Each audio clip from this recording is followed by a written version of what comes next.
Welcome back. Now, South Africans will spend over 226 billion rand this December, and that's according to short-term lender Wonga. This research is part of its fifth annual summer spending survey, which draws on the opinions of thousands of people. But to tell us more, we're now joined by personal finance guru Maya Fisher-French this morning. Maya, good morning to you. Now, are people planning on splashing out, or are we all tightening our belts this year?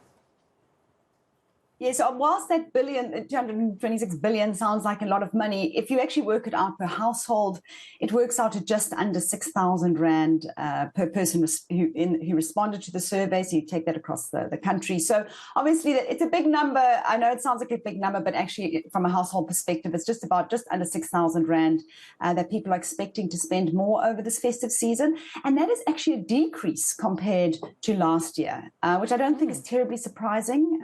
Budgets are being cut. 4 out of 10 people say that they are worse off financially now than they were last year. You think of interest rates, inflation, there's just less money to spend. The survey also found that 2/3 of those who were surveyed are not planning on traveling over the festive season. So definitely some belt tightening there. And what I found interesting was when they asked, where are you going to find this additional 6,000 rand to spend over the festive season?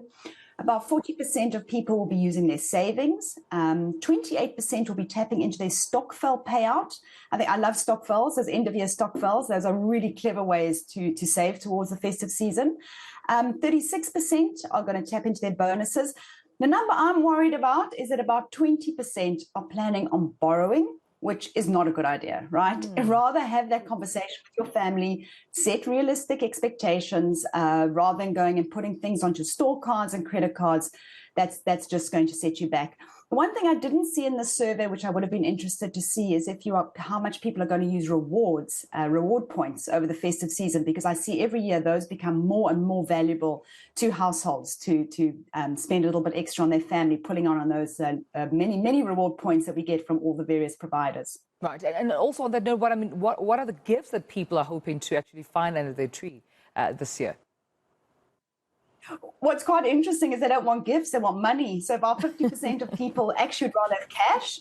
They just want cold, hard cash. My son is one of them, by the way. About 18% of people say vouchers. So I think people are a bit worried their family members don't buy nice gifts. They'd rather just have the cash. And the interesting thing that came up for me was that about 20% of people said they're going to be buying themselves a gift over the festive season. This is possibly a little bit of a splurge from the bonus payout, and it's great. Spoil yourself a little bit. But of course, it's really important to keep the bulk of that bonus to boost your finances, whether that's settling debt, add into emergency fund, or investing. And I think we need to remember it's festive season, but remember, find a balance between splurging and creating a little bit of a financial buffer going into 2023. I agree. And thank you so much for reminding us. Maya Fisher-French joining us this morning, our personal finance guru, helping us make those responsible and sound financial decisions this coming festive season.